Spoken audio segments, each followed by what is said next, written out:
cara telah aku lakukan untuk hidupmu, hingga aku mengorbankan hidupku. Buka hatimu, bukalah sedikit untukku, sehingga diriku bisa memilikimu. Berbagai cara telah aku lakukan untuk hidupmu, hingga aku mengorbankan hidupku. Buka hatimu.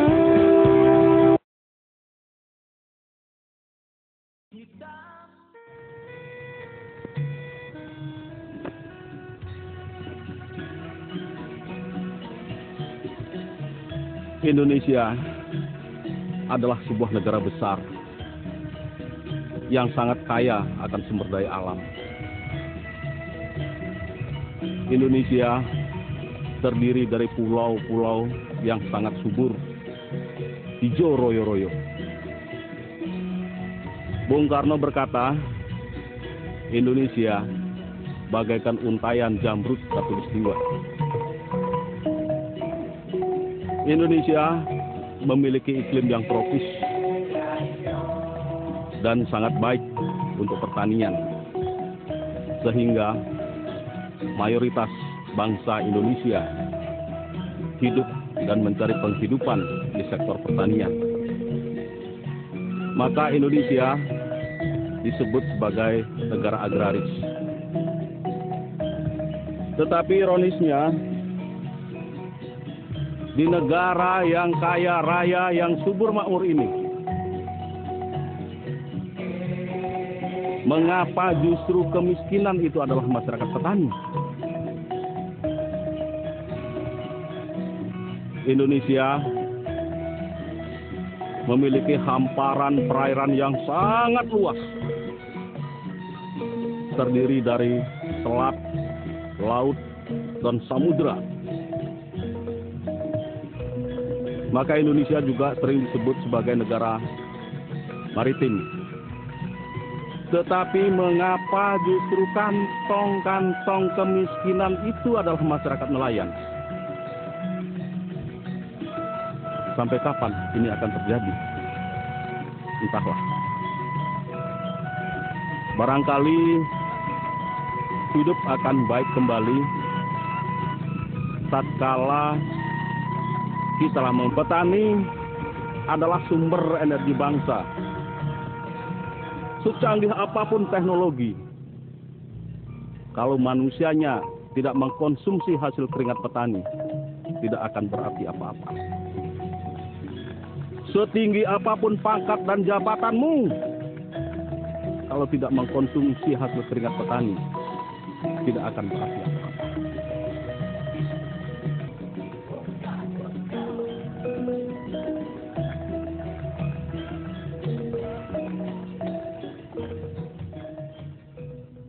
Akar masalah petani sesungguhnya adalah mahalnya biaya produksi. Yang kedua, tidak seimbang harga jual hasil produksi pertanian dengan biaya yang dikeluarkan. Ini persoalan pokok, akar masalahnya. Nah, sekarang solusinya bagaimana? Apakah kita harus menaikkan harga hasil produksi itu setinggi-tingginya mengikuti biaya produksi? Saya kira itu tidak mungkin. Karena yang mengkonsumsi beras itu tidak hanya kalangan masyarakat mampu. Untuk meningkatkan pendapatan petani tidak ada cara lain, kita harus menekan biaya produksi. Yang pertama adalah tingginya biaya produksi itu karena pupuk. Yang kedua, tingginya biaya produksi karena kita boros benih, bibit. Cara menekan biaya produksi yang pertama adalah kita harus mau sedikit bekerja keras untuk memproduksi pupuk sendiri, yang tadi disebut pupuk organik. Pertama, tujuannya Membuat pupuk sendiri itu tentunya biayanya lebih murah. Kita menekan biaya produksi dari situ. Yang kedua, manfaat pupuk organik adalah untuk memperbaiki tekstur tanah. Kalau sawah kita itu kita tanami padi kemudian tidak kita pupuk, apa yang terjadi?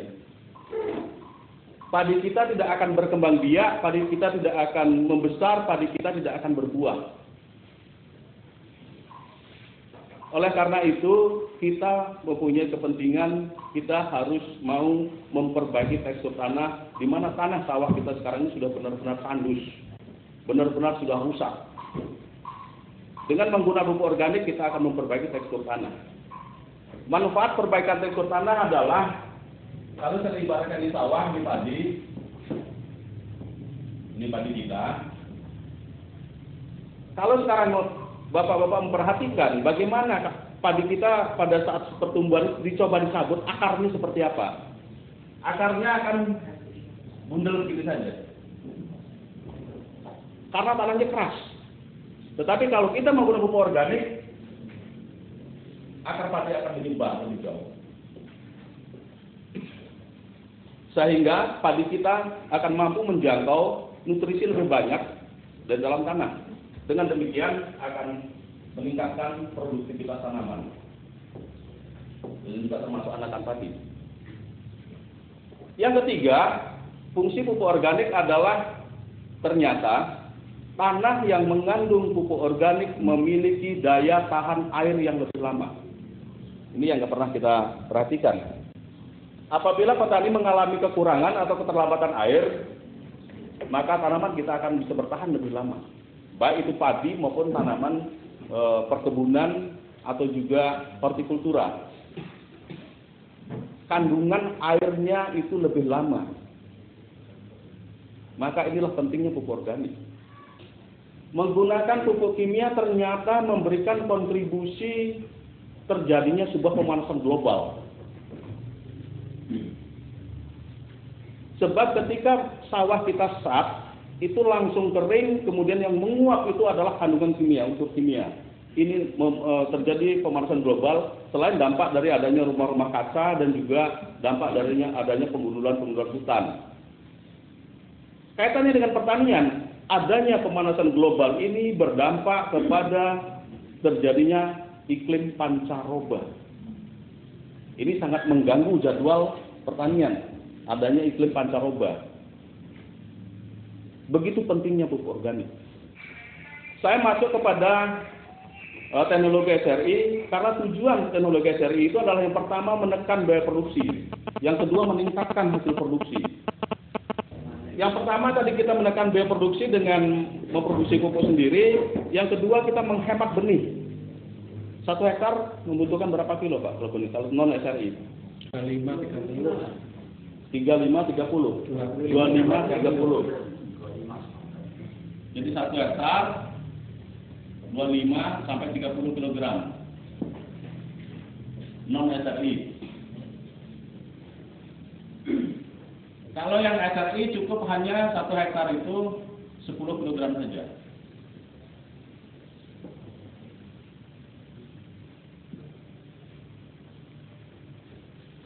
Ini sudah menghemat benih. Dari 30 ke 10 ini sudah menghemat biaya. Menekan biaya. Bagaimana caranya supaya ini dengan 10 kg mencukupi? Yang pertama dilakukan adalah barangkali hampir mendekati dengan padi hibrida ya, sudah pernah disosialisasikan juga, saya pernah mendengar. Yang pertama kita lakukan seleksi benih. Benih yang kita dapatkan itu harus kita seleksi dulu. Karena benih itu walaupun sudah berlabel tidak semuanya unggul.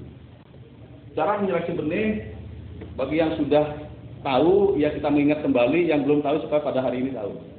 Yang pertama kita menggunakan media. Yang paling bagus itu pakai toples yang besar itu supaya transparan. Kita menggunakan air, kemudian telur. Telur ayam kampung atau telur bebek. Kalau telur ayam ras nggak bisa. Kemudian kita menggunakan garam. Garam ini kita masukkan ke dalam air, kemudian kita aduk sampai telur ini terapung. Kalau telur belum terapung, berarti kadar garamnya belum cukup. Ditambah lagi garamnya sampai terapung. Kalau ini sudah terapung, kita pindahkan telurnya, baru gabah benih itu kita masukkan ke dalam air, kita aduk. Nanti akan terpisah benih yang unggul dan yang tidak unggul. Tidak unggul, dominan ngambang. Yang tidak unggul kita buang.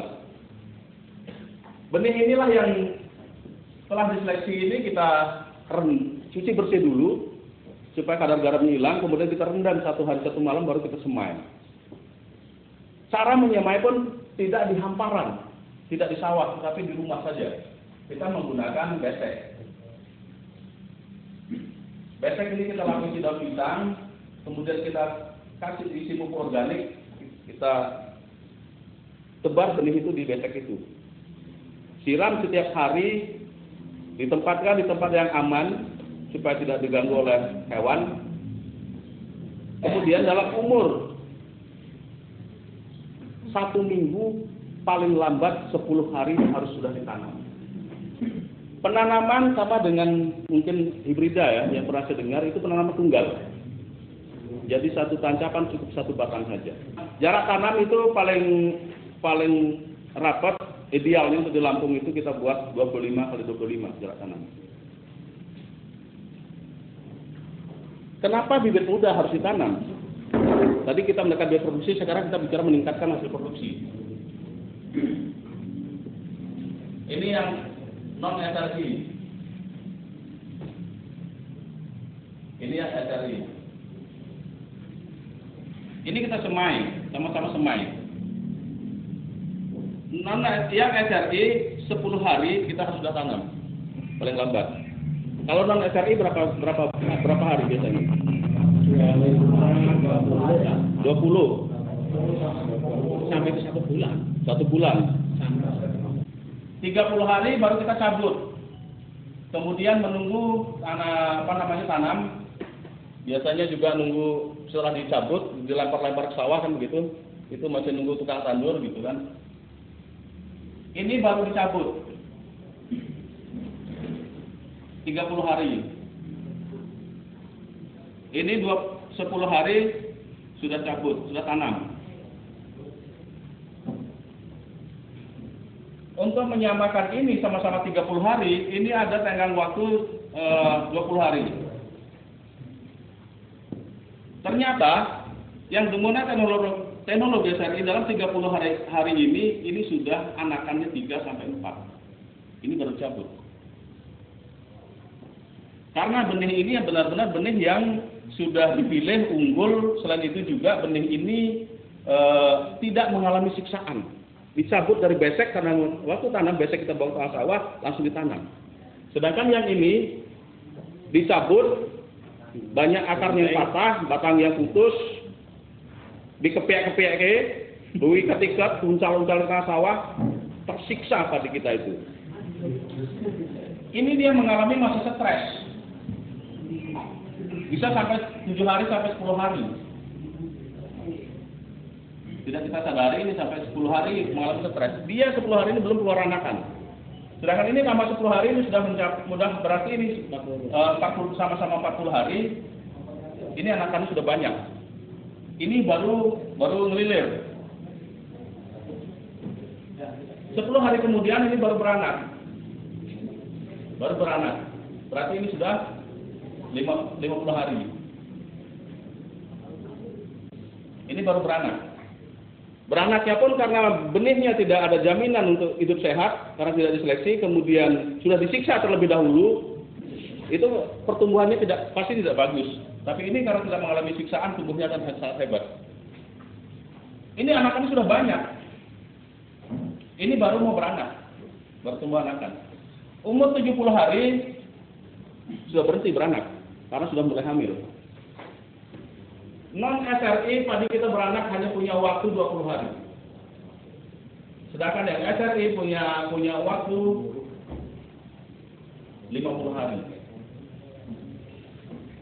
Makanya yang ini anakan padi kita paling banyak hanya 15 anakan paling banyak. Padahal tanamnya 4, 3, sampai 5. Yang ini hanya satu batang saja bisa mencapai, kalau pertama menggunakan teknologi SRI dengan pupuk organik, itu minimal 20 sampai 30 anakan. Tapi yang sudah yang kedua kalinya terus menggunakan pupuk organik itu sudah bisa mencapai 40 anakan. Kalau di Jawa Barat antara 60 sampai 80 anakan. Hanya tanam tunggal. Karena waktunya dia beranak ini cukup 50 hari. Ini hanya 20 hari.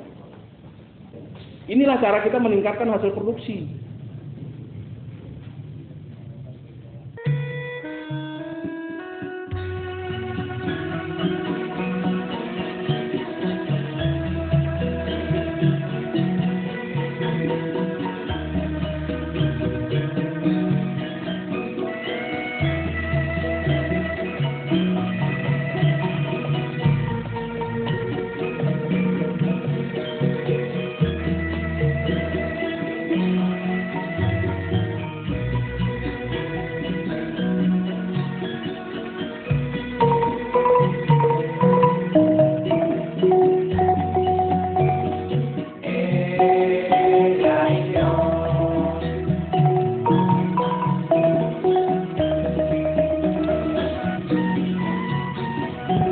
Sekarang kita praktek membuat pupuk organik.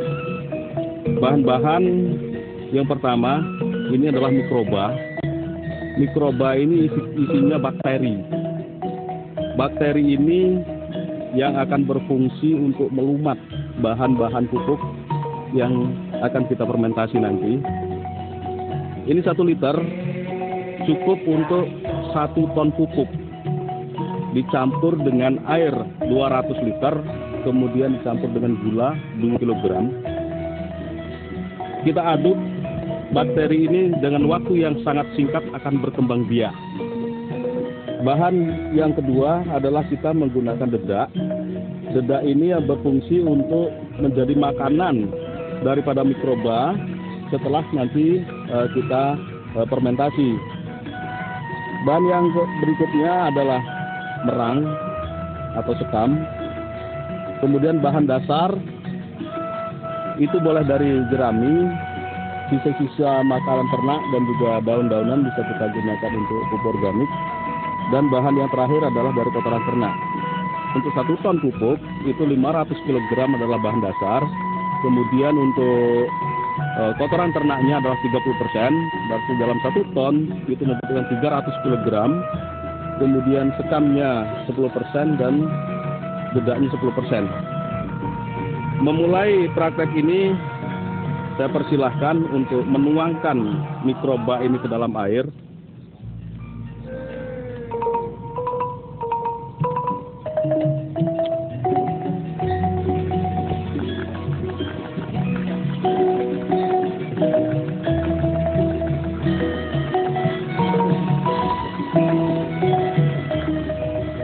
Kemudian gula dimasukkan.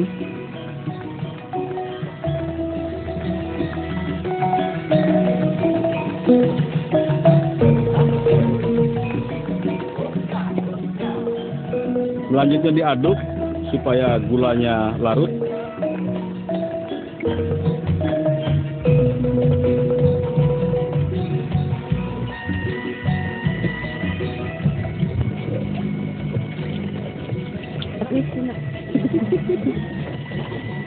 Oke, saya kira cukup. Kita sudah menyelesaikan tahap pertama dengan bahan dasar. Kita taburkan sekam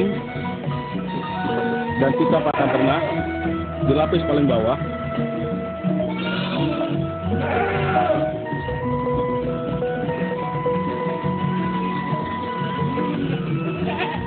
Sekam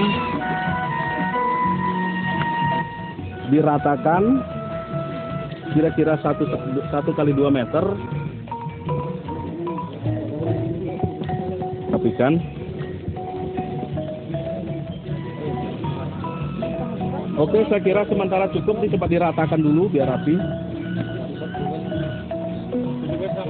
Setelah kita ratakan, kemudian kita lapisi dengan merang.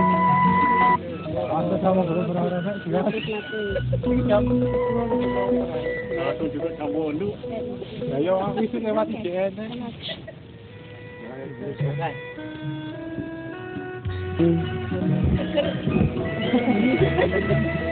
Kayak apa ya?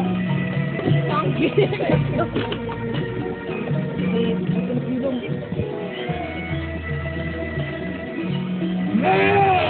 Setelah disiram bahan starter atau bahan fermentasi ini bisa dilanjutkan berlapis-lapis dengan cara yang sama.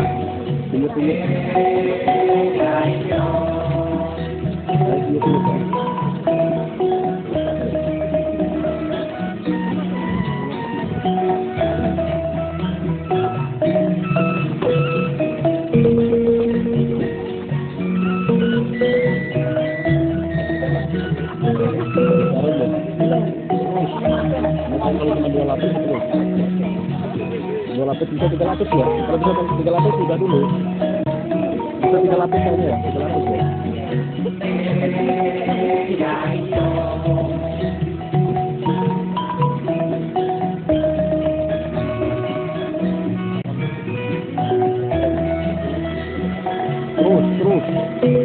Terus kurang banyak.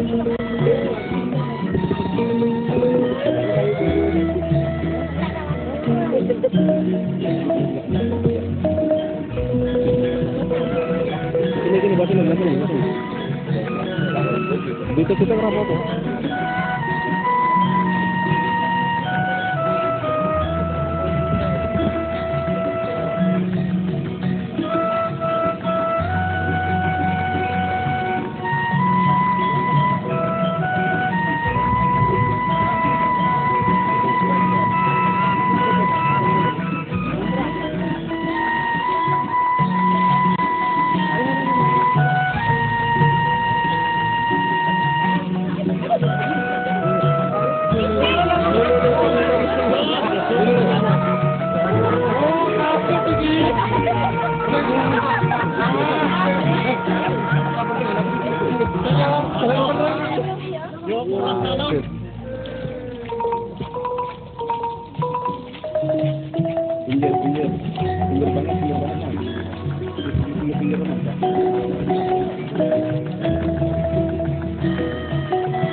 Tetapi sering dikontrol.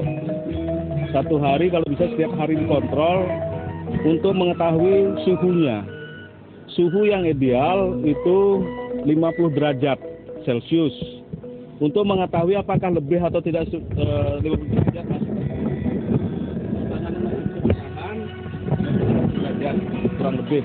Kalau nggak tahan terlalu panas berarti ini suhu terlalu tinggi, dibuka nanti ditutup lagi. 1 minggu kemudian ini nanti dia diaduk, diaduk, kemudian ditutup lagi. Di 2 minggu kemudian diaduk lagi, ditutup dalam jangka waktu 18 hari sampai 21 hari paling lama. Ini sudah siap dipakai untuk memupuk apapun, apakah itu padi, apakah itu jagung, apakah itu coklat, sayur-sayuran, apapun bisa.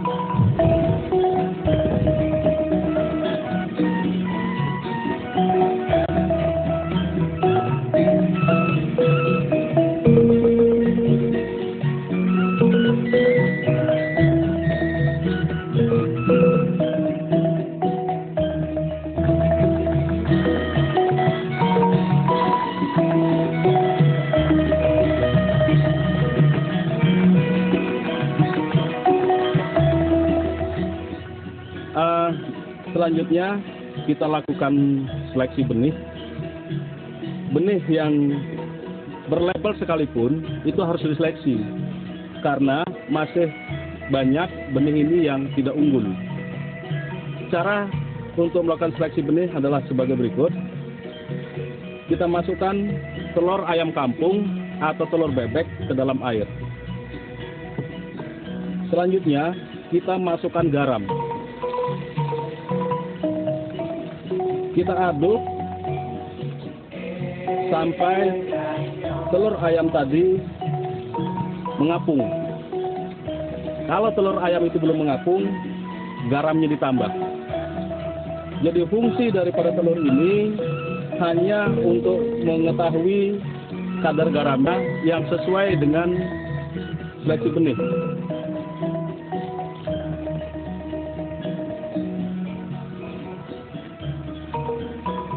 Kita perhatikan, ternyata telurnya juga masih berada di bawah. Barangkali telur yang satunya bisa dimasukkan.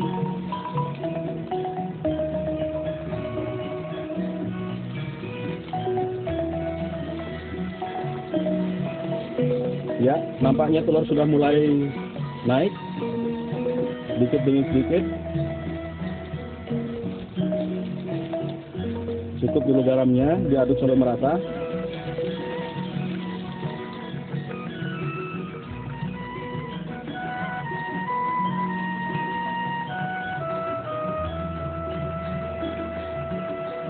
Ya, telur sudah mulai mengapung. Sekarang telur ini bisa dipindahkan dari air karena fungsi telur hanya untuk mengetahui kadar garamnya. Silakan telurnya dipindahkan, kemudian gabah atau benih padi ini kita masukkan ke dalam air garam tadi.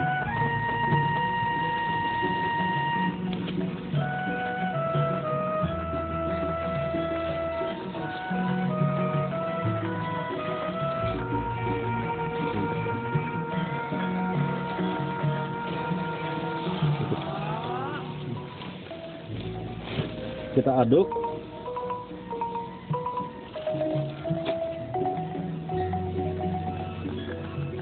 Ya, bisa kita lihat berapa persen benih padi yang berlabel ini yang unggul dan berapa persen yang mengambang.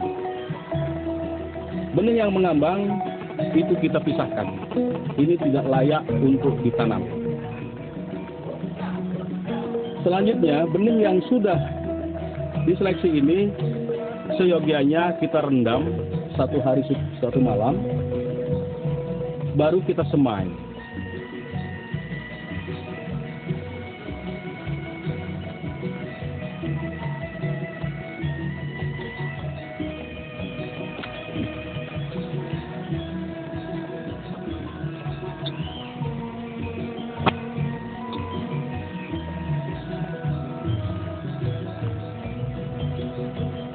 Sesuai dengan teknologi SRI bahwa setelah benih ini kita seleksi, ini dicuci terlebih dahulu untuk menghilangkan kadar garamnya, baru kita rendam 1 hari 1 malam agar supaya lembaga padi ini sudah mulai bermunculan. Baru kita semai. Kita lanjutkan dengan cara penyemaian yang benar.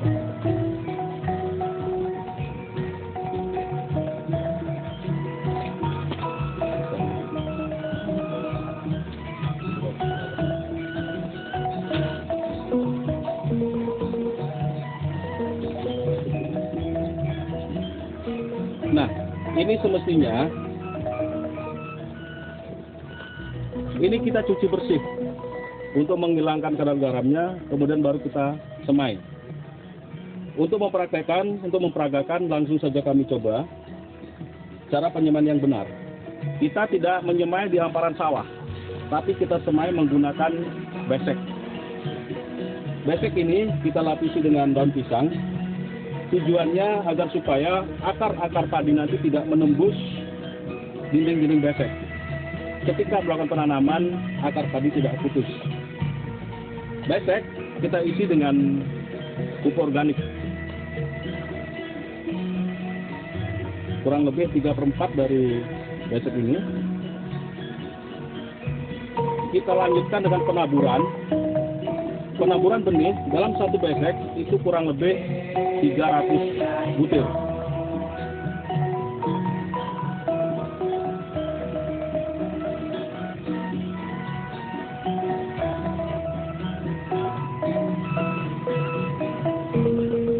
Untuk lebih tepatnya kita bisa menggunakan sendok. Satu sendok ini kurang lebih 150 butir. Jadi untuk satu besek itu cukup 2 sendok. Kemudian ini kita letakkan di tempat yang teduh. Kemudian kita siram setiap hari. Juga kita bisa menggunakan PVC ini untuk merangsang pertumbuhan. PVC ini juga adalah merupakan produk dari kawan-kawan kami dari IPOL, Ikatan Pelopor Petani Organik, yang menggunakan seragam ini. Benih ini siap tanam pada umur 1 minggu, paling lama 10 hari. Jadi kita harus menanam itu benih muda. Kenapa harus besek? Ketika penanaman, kita tidak perlu lagi mencabut benih di hamparan, tetapi beseknya inilah yang kita bawa ke tengah sawah, kemudian kita tanam dan kita praktekkan nanti. 10 hari kemudian, hasil dari semai ini dapat kita hasilkan seperti ini. Inilah yang akan kita bawa ke tengah sawah. Kita cabut satu persatu. Dari pencabutan sampai penanaman itu tidak boleh lebih dari 15 detik. Lembaga padi dan akar padi tidak boleh putus. Demikianlah cara seleksi benih dan penyemaian, dan juga sudah kami tunjukkan apa hasilnya. Sekarang kita lanjutkan dengan penanaman.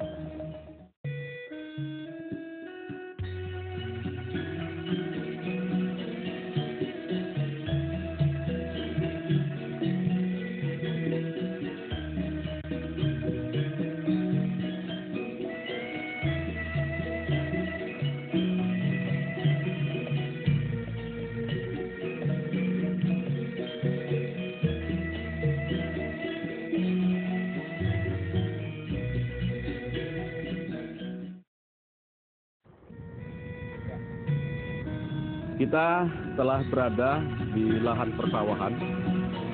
Yang perlu saya jelaskan, yang pertama adalah cara pemupukan. 1 hektar lahan membutuhkan pupuk sekitar 4 ton untuk 2 kali pemupukan. Pemupukan yang pertama dilakukan sebelum dilakukan pembajakan. Tebarkan pupuk secara merata, kemudian digenangi air macak-macak. Usahakan air jangan sampai mengalir. Kemudian 10 hari kemudian baru dibajak sambil menunggu pupuk meresap dalam tanah. Selanjutnya lakukan pengolahan lahan sebagaimana biasanya.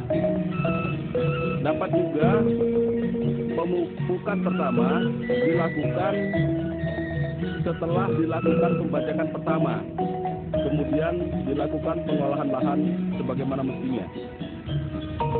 Apabila lahan kita baru pertama kali menggunakan pupuk organik, kita masih bisa menggunakan pupuk kimia, yaitu pupuk urea. Namun jumlahnya tidak terlalu banyak, cukup 50% daripada pada umumnya kita menggunakan pupuk organik. pupuk kimia menurut saya. Pemupukan yang kedua itu dilakukan setelah penyiangan. Setelah penyiangan kita lakukan pemupukan yang kedua, ditebarkan secara merata. Kemudian tinggal menunggu hasilnya. Inilah cara pemupukan. Yang kedua, lahan sebelum digarip itu perlu dibuat parit di sekitar pematang. Tujuannya air itu hanya berada di parit tersebut. Di lahan yang akan kita tanami cukup macak-macak saja. Kemudian jarak tanam itu minimal 25 kali 25 cm. Idealnya teknologi SRI itu 27 kali 27 cm. Itu yang ideal. Kemudian penanaman untuk satu lubang itu hanya cukup satu batang saja. Tidak seperti pada umumnya satu tancapan itu mencapai 4 atau 5 batang. Karena benih yang kita tanam ini sudah diseleksi terlebih dahulu.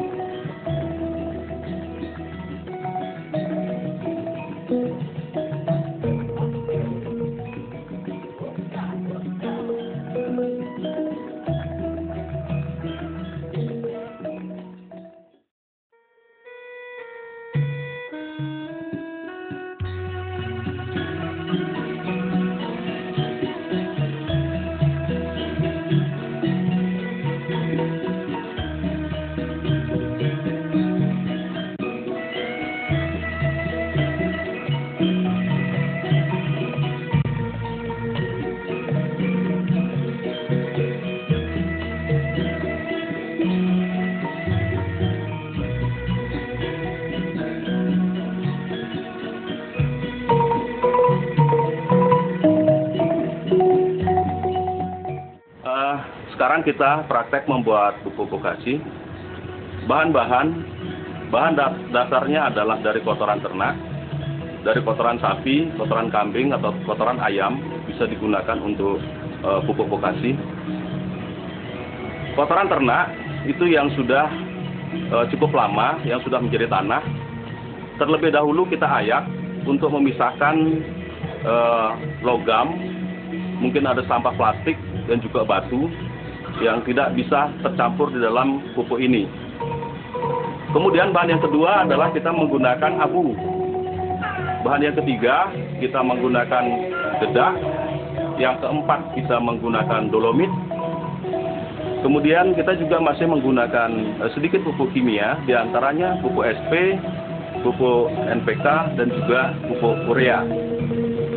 Bahan starter atau mikroba kita menggunakan jenis MM17 karena inilah bahan yang memang disediakan khusus untuk memproduksi pupuk bokasi. Komposisi bahan dasar yaitu dari kotoran ternak itu antara 500 sampai 700 kg. Kemudian abu itu 100 kg. Kemudian kita menggunakan dolomit juga 100 kg. Ditambah dengan dedak hanya 50 kg saja. Kemudian untuk bahan-bahan pupuk kimia kita menggunakan SP itu 10 kg, kemudian NPK 10 kg, kemudian pupuk urea itu 15 kg. Dalam 800 kg pupuk bokasi kita menggunakan 5 liter bahan mikroba. Cara pembuatan, yang pertama kita masukkan air ke dalam drum yang sudah kita siapkan. Kemudian kita masukkan mikroba di dalam air.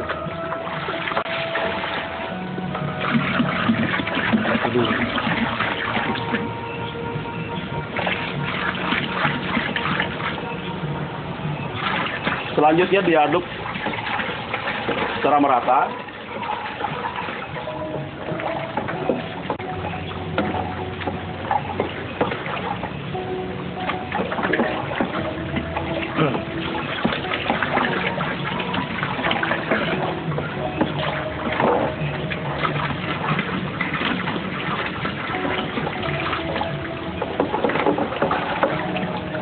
Kemudian pupuk NPK kita campurkan dalam cairan ini.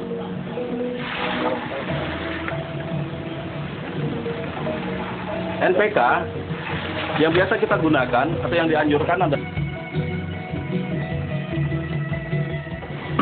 diaduk sampai rata.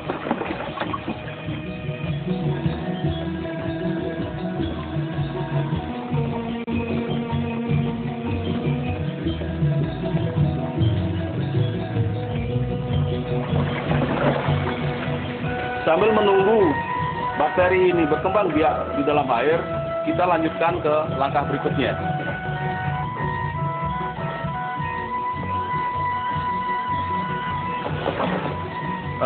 Langkah selanjutnya adalah bahan dasar, yaitu kotoran ternak, kita hampar di tempat ini ketebalan kira-kira sekitar 25-30 cm. Kemudian di atasnya kita taburkan abu. Di atas abu ini kita taburkan dolomit. Selanjutnya, terakhir, kita taburkan di atasnya dedak. Kemudian kita aduk sampai rata. Ini adalah merupakan pengadukan pertama. Setelah dilakukan pengadukan pertama, kemudian disiram dengan campuran air MM17 dan NPK untuk yang pertama. Kemudian selanjutnya diaduk sampai rata. Setelah dilakukan penyiraman mikroba yang pertama, diratakan seperti ini. Kemudian dilanjutkan dengan penyiraman mikroba yang kedua. Kemudian diaduk kembali yang ketiga sampai merata. Langkah terakhir adalah adonan tadi yang sudah diaduk kita campur kembali dengan pupuk SP dan pupuk urea. Adapun MM17 adalah bahan fermentasi yang kita gunakan tadi. Ini sangat cepat untuk memfermentasi, cukup dalam waktu 1 jam saja sudah bisa digunakan. MM17 ini bisa kita dapatkan di agen-agen yang memang sudah tersebar di seluruh Lampung. Kemudian, setelah kita melakukan pengadukan yang terakhir, pupuk ini kita tutup selama 1 jam, kemudian bisa langsung kita packing. Apabila digunakan lebih dari 1 minggu, ini karungnya harus dilapisi dengan plastik di dalamnya. Ini dapat disimpan sampai 2 tahun lamanya. Pupuk ini bisa diproduksi langsung oleh petani, dapat juga menghubungi